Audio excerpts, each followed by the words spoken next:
ഇതൊരു ദേശീയ തെരഞ്ഞെടുപ്പാണ്, ഒരു എം പിയെ തിരഞ്ഞെടുക്കുന്ന തെരഞ്ഞെടുപ്പല്ല. 543 ലോകസഭാ മണ്ഡലങ്ങളിൽ തെരഞ്ഞെടുപ്പ് നടക്കുന്നുണ്ട്.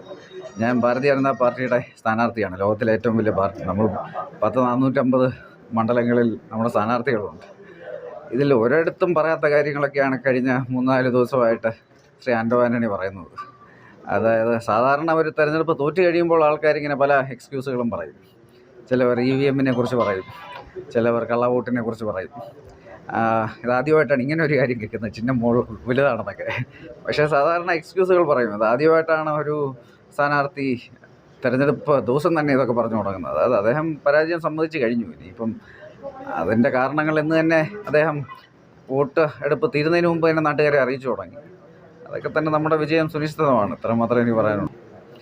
BJP പരാജയപ്പെടുത്താൻ വേണ്ടി രണ്ട് മുന്നണികളും എതിർക്കുന്നതായിട്ട് ഈ പറയുന്ന പാർട്ടികളെല്ലാം UDF ആയാലും LDFലെ പ്രധാനപ്പെട്ട പാർട്ടികൾ CPM-ഉം CPI-യും കോൺഗ്രസും മുസ്ലിം ലീഗും എല്ലാം അഖിലേന്ത്യാ തലത്തിൽ ഒരു മുന്നണിയുടെ ഭാഗമാണ്, ഇന്ത്യ അലയൻസിൻ്റെ. കഴിഞ്ഞ 2 തെരഞ്ഞെടുപ്പുകളിലും ഇവരെല്ലാവരും ഒരുമിച്ചാണ് ദേശീയ തെരഞ്ഞെടുപ്പിൽ നരേന്ദ്രമോദിജിയെ തോൽപ്പിക്കാൻ ശ്രമിച്ചത്. പക്ഷേ മഹാഭൂരിപക്ഷത്തോടെ, പൂർണ്ണ മെജോറിറ്റിയോടെ മോദിജി 2 പ്രാവശ്യം തിരിച്ചു വന്നു. രാഹുൽ ഗാന്ധി നയിക്കുന്ന കോൺഗ്രസ് പാർട്ടിക്ക് ഇന്ത്യൻ പാർലമെൻറ്റിൽ ഒരു പ്രതിപക്ഷ നേതാവിന് പോലും ഒഫീഷ്യലി അർഹമല്ലാത്ത രീതിയിലാണ് ഇന്ത്യൻ ജനത ഇവരെ തോൽപ്പിച്ചത്. ഇപ്രാവശ്യം ദേശീയ തെരഞ്ഞെടുപ്പിൻ്റെ ഫലം അതുതന്നെയാണ്.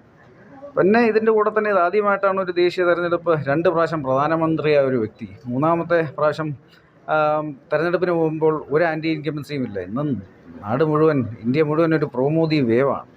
അത് കാരണം കേരളത്തിലും ഓരോ മണ്ഡലത്തിലും ഇത് പ്രതിഫലിക്കും. ഇവർ ഇപ്പം അഡ്ജസ്റ്റ്മെൻറ്റ് അല്ല, ഇവരൊക്കെ ഒരു സൈഡിൽ തന്നെയാണെന്നുള്ളത് നമുക്കെല്ലാവർക്കും വളരെ വ്യക്തമായി അറിയാവുന്ന കാര്യമാണ്. പിന്നെ BJP അകറ്റി നിർത്താൻ വേണ്ടി മാത്രം ഇവർ 2 ചേരിയിലായി ഒരു കപട ഗുസ്തി മത്സരം കളിക്കുന്നുണ്ട്. അതൊക്കെ ജനങ്ങൾക്കറിയാം. പ്രാവശ്യം ഇവരെന്തൊക്കെ ചെയ്താലും, ഇവരെല്ലാവരും ഒരുമിച്ചാലും തീർച്ചയായിട്ടും നിരവധി മണ്ഡലങ്ങളിൽ BJP വിജയിക്കും. അഖിലേന്ത്യാ തലത്തിൽ നമ്മുടെ മുന്നണിക്ക് 400-ലധികം സീറ്റുകൾ ലഭിക്കും. BJPക്ക് 370-ലധികം സീറ്റുകൾ ലഭിക്കും. അതിൽ നിരവധി സീറ്റുകൾ കേരളത്തിൽ നിന്നായിരിക്കും, ഒരെണ്ണം പത്തനംതിട്ടയായിരിക്കും. അതിലൊരു സംശയവുമില്ല. ഇവരൊക്കെ എങ്ങനെയൊക്കെ ഒരുമിച്ചാലും അതിന് വലിയ മാറ്റമൊന്നും ഉണ്ടാകാൻ പോകുന്നില്ല. i2i News, an eye for truth. i2i News subscribe ചെയ്തിട്ടില്ലാത്തവർ ഇപ്പോൾ തന്നെ സബ്സ്ക്രൈബ് ചെയ്യുക. നോട്ടിഫിക്കേഷൻ ലഭിക്കുവാൻ ബെൽ ബട്ടണും അമർത്തുക.